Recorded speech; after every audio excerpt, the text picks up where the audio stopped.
Балаларға қатысты ырымдар. Қазақ ырымында жаңа туған нәрестені, жас баланы ойбай-ау, мынау не деген сұлу, неткен томпақ, балпанақтай екен деп таңырқамайды. Егер аңғармай айтып қалса, жерге 3 түкірткізеді.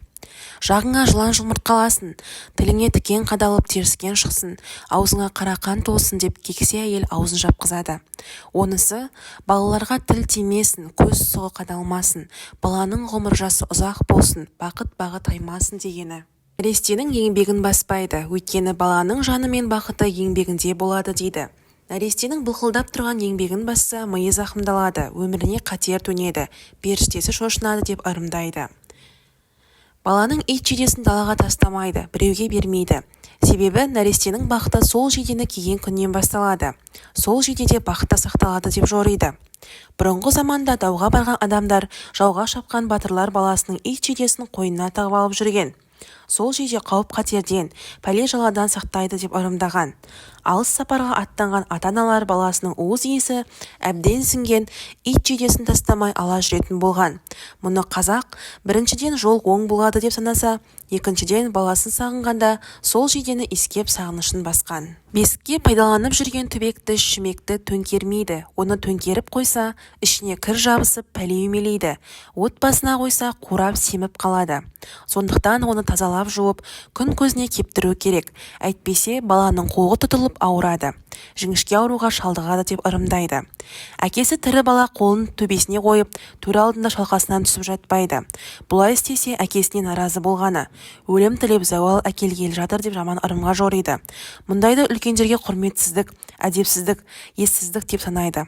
Қолын төбесіне қойған баланы жек көреді. Сәбилер тоңқайып екі бұтының арасынан қараса, жолаушы келеді, жол ашылады, алыстағы туыстар қатысады деп қуанады.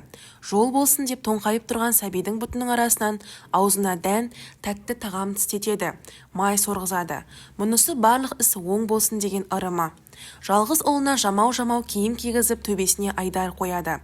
Онысы балаға жат көздің сұғы қадалмасын, тіл мен көзден сақ болсын дегені. Әдемі киіндіріп, мөлдіретіп сәндеп қойсаң көз тиеді, тіл сұғы қадалады деп ырымдайды. Бесікті бейуақытта далаға шығармайды. Нәрестені 6 айдан асқанша үйде жалғыз қалдырмайды. Өйткені қараңғылық пен жарық жер бетіне таласып тұрған кезде бақ пен сорда тез ауысады. Бейуақтың пәлесі жапсады деп біледі. Кіндігі қатпаған сәби бейуақытта үйде жалғыз қалса шошынады, ұшынады деп ырымдайды. Кейде баланың ұрық безі бұзылып, ұрқынан айырылады.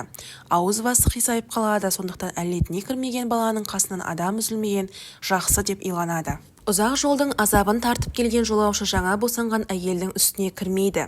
Өте жақын туысы болса ғана біраз демалып, беті-қолын жуып, сырт киімдерін шешіп, жеңілдеген соң барып кіруі тиіс. Себебі жол азабын тартқан адамның түсі сұсты, қабағы қатыңқы болады.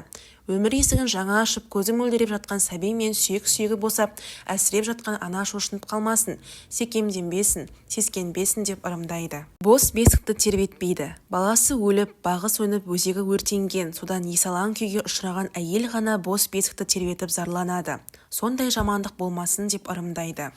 Қыдырып келген жас баланы үй иесі құр қол шығармайды. Өйткені сәбидің мәселе қайтпасын, көңілі қалмасын, жүрегі суымасын, келер бақытының беті қайтпасын, үйге оттай ыстық ықыласы қалсын дейді. Егер сәби суық рай көріп, киген киіппен шығып кетсе, бұл шаңырақтан бақ, төрден бақыт, дәннен ырыс төгіледі деп ырымдайды.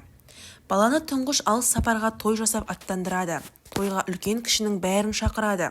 Мұнысы бала үлкендердің батасын алып, жолы ашылсын, маңдайы жарқырап қуансын дегені. Бала сапарға жарқын жүзбен қуантып аттанса, ғұмырлық сапары сәтті болады деп ырымдайды. Нәресте туғанда кіндігін айбалтамен кеседі, таза жіппен байлайды. Кіндік кескен балтаны сақтап қояды. Кіндікті айбалтамен кесуі, бала жүректі, батыр болсын дегені. Ол баланың кіндігін үй күшік болмасын, далада өскен батыр болсын деп жеті қырдан асырып лақтырып жібереді. Ал қыз баланың кіндігін үйдің құты болсын деп отбасына, ошақтың түбіне көмеді. Бала оқымысты болсын деген ниетпен кіндікті кітаптың арасына салып қоятын, ат құлағында ойнасын деген тілекпен аттың жалына байлап қоятын әдет те бар.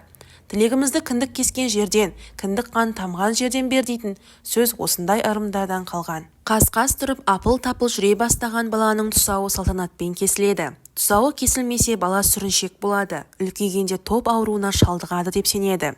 Баланы сыпыртқымен, көсеумен ұрмайды. Олай етсе балаға пәле жабысады. Баланы қырсық шалады.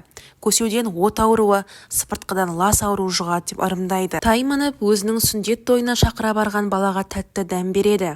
Тайының жалына үкі қауырсынын байлап, жол болсын, той құтты болсын деп ақ ниетпен сый сыйлайды. Мұнысы бала жүрегі қуаныштан жазбасын дегені.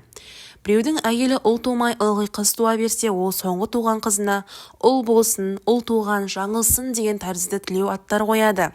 Онысы келесі бала ұл болсын деген ырымы. Баласы өле берген немесе түсік тастай берген әйел аман-есен туған баласын жеті әйелдің аяғының астынан өткізеді. Оған тоқтасын, тоқтаубай, тоқтаған деп ат қояды. Онысы баланың ғұмыр жасы ұзақ болсын, артынан өзіндей ұл мен қыз өрбей берсін дегені. Балалар ойнап жүріп екі тымақты бірінің үстінен бірі кисе, екі қатын алады, екі рет үйленеді, үсті-үстіне некеленеді деп ырымдайды. Жолаушы жүрерден бұрын сол үйдегі балаға аяғыңды көтерші деп өтінеді. Егер бала оң аяғын көтерсе, жол болады деген екен. Ал сол аяғын көтерсе, жол теріс кеп тұр деп ырымдайды да жолға кешуілдеп шығады. Емшектегі баланың аузынан артылған тамақты әкесі жемеуі шарт.